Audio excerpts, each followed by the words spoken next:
আজ বানাবো শীতের সবজি দিয়ে পালং শাকের চচ্চড়ি। এটা কোনো নতুন রান্না নয়, একদম সাবেকি একটি রান্না।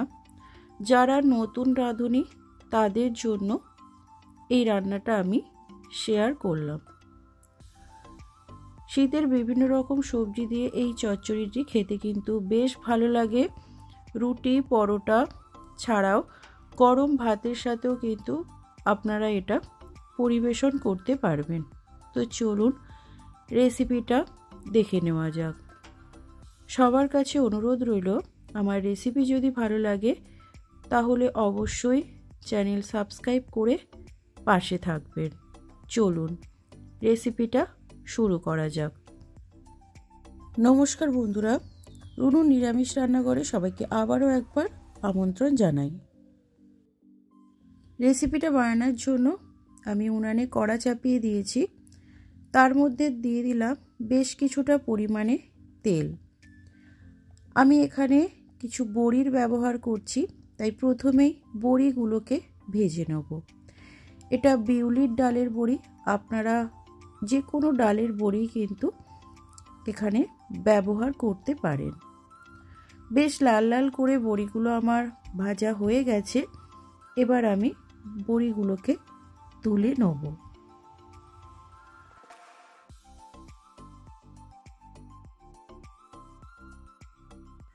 বড়িটা তুলে নেওয়ার পর বেশ কিছুটা পরিমাণে তেল রয়ে গেছে, তাই আর আমি তেল দিলাম না। ওই তেলের মধ্যেই দিয়ে দিলাম দুটো শুকনো লঙ্কা, আর দেবো হাফ টিস্পুন পাঁচফোড়ন, দুটো তেজপাতা। ফোড়নটা যখন একটু ভাজা হয়ে গেছে, যেহেতু তেলটা আমার খুব গরম ছিল, তখন আমি কেটে রাখা সবজিগুলো দিয়ে দিলাম। এখানে আমি নিয়েছি আলু, শিম, গাজর আর বেগুন। আপনারা এখানে ফুলকপি বা কুমড়োও কিন্তু ব্যবহার করতে পারবেন। আমার কাছে যাই ছিল আমি তাই দিয়ে এটা বানাবো। দিয়ে দিলাম পরিমাণ মতো নুন আর হলুদ। এবার আমি সবজিটাকে খুব ভালোভাবে কষিয়ে নেব।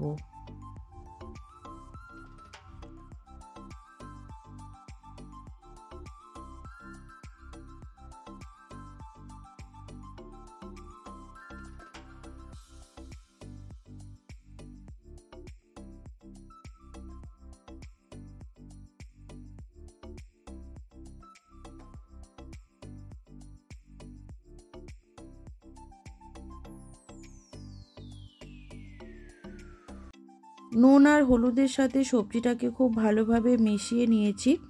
এবার আমি 5 মিনিটের জন্য ঢাকনা দিয়ে সবজিটাকে মজতে সময় দেব। ফিরে এলাম 5 মিনিট পর। আমি ঢাকনা খুলে একটু দেখে নেব, সবজিটা এখনো হয়নি। আবার সবজিটাকে ভালোভাবে একটু নাড়িয়ে আবারও আমি মিনিট 5 জন্য ঢেকে দেবো। এইভাবে বারে বারে ঢাকনা দিয়ে আবার সবজিটাকে নাড়িয়ে চাড়িয়ে বেশ ভালোভাবে কষিয়ে নেব। বারে বারে না ঢাকনা খুলে নাড়িয়ে দিলে সবজিটা নিচে লেগে যেতে পারে, তাই আমি ঢাকনা খুলে আবারও খুব ভালোভাবে নাড়িয়ে এটাকে 5 মিনিটের জন্য আবারও ঢেকে দেবো।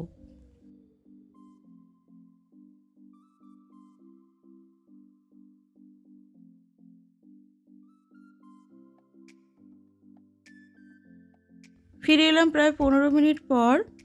মাঝখানে আমি দুবার ঢাকনা খুলে সবজিটাকে নাড়িয়ে দিয়েছিলাম। দেখুন সবজিটা আমার মোটামুটি কষানো হয়ে গেছে। এবার আমি এর মধ্যে কিছু গুঁড়ো মশলা দিয়ে দেবো।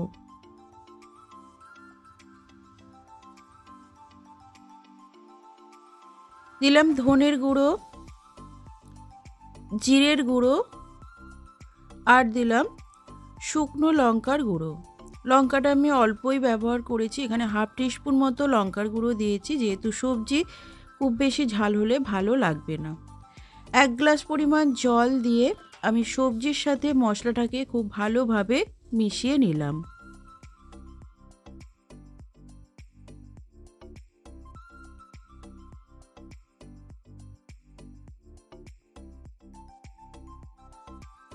জলটা আমার একটু কম হয়ে গেছে, আমি আরও হাফ গ্লাস পরিমাণ জল দিলাম, যেহেতু সমস্ত সবজি সেদ্ধ হবে। আরও হাফ গ্লাস জল দিয়ে আবারও আমি সব কিছুর সাথে খুব ভালোভাবে মিশিয়ে নিলাম। এবার আমি এর মধ্যে দিয়ে দেব কুচিয়ে রাখা পালং শাক। আমি পালং শাকগুলোকে ছোটো ছোটো করে কুচিয়ে নিয়েছি, সেটা আমি এর মধ্যে দিয়ে দিলাম। এবার সবজিগুলোকে শাকের সাথে খুব ভালোভাবে মিশিয়ে নেব।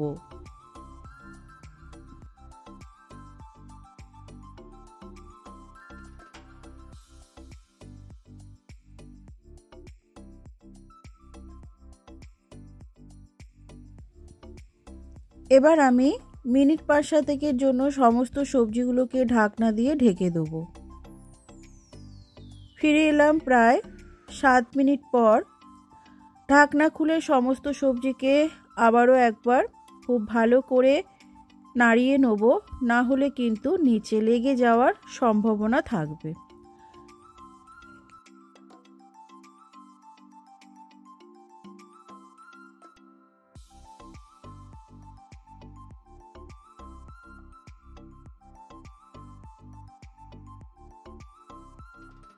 আবারও আমি কিছুটা সময়ের জন্য এটাকে ঢেকে দেবো।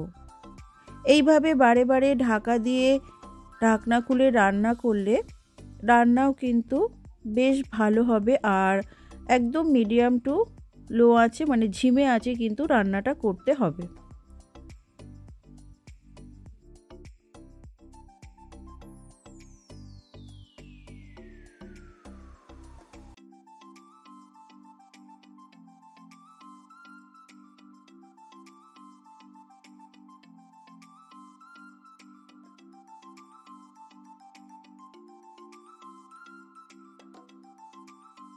সমস্ত সবজিগুলোকে আমি খুব ভালোভাবে নাড়িয়ে নিয়েছি।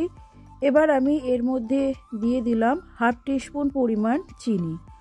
চিনিটা শুধুমাত্র স্বাদটাকে ব্যালেন্স করার জন্য আমি দিয়েছি, আপনারা যদি চান স্কিপ করতে পারেন, তবে দিলে স্বাদটা কিন্তু বেশ ভালো হয়।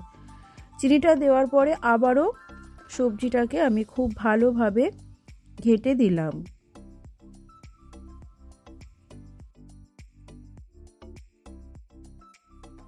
সমস্ত সবজিগুলো আমার খুব ভালোভাবে সেদ্ধ হয়ে গেছে। এবার আমি এর মধ্যে দিয়ে দেবো ভেজে রাখা বড়িগুলো। এই তরকারিটা একদম গামাখা করতে হবে, কোনো ঝোল থাকা যাবে না। আর সমস্ত সবজিগুলোকে আমি একদম একে অপরের সাথে লেগে আছে এই পর্যায়ে কিন্তু বড়িটা দিতে হবে জাস্ট নামানোর আগে থেকে বড়িগুলো দিলে বড়িটা কিন্তু ভেঙে যেতে পারে। বড়িটা দিয়ে সব কিছুর সাথে মিশিয়ে নিলাম। এবার আমি তরকারিটাকে নামিয়ে নেব। রেসিপিটা আমার একদম রেডি। গরম গরম ভাতের সাথে এটা কিন্তু খেতে বেশ সুন্দর লাগে। বাড়িতে অবশ্যই এইভাবে একবার ট্রাই করুন। আর আজকের রেসিপি আপনাদের কেমন লাগলো অবশ্যই কিন্তু কমেন্ট বক্সে কমেন্ট করে জানাতে ভুলবেন না। অনেকেই আছেন যারা নিরামিষ খেতে নিরামিষ দিনে খুব ভয় পান, এইভাবে একবার বানিয়ে দেখুন। পালং শাকের তরকারি সবাই চেটে পুটে খাবে। আজকের মতো এই পর্যন্ত, দেখা হবে আবারও এক নতুন রেসিপির সাথে।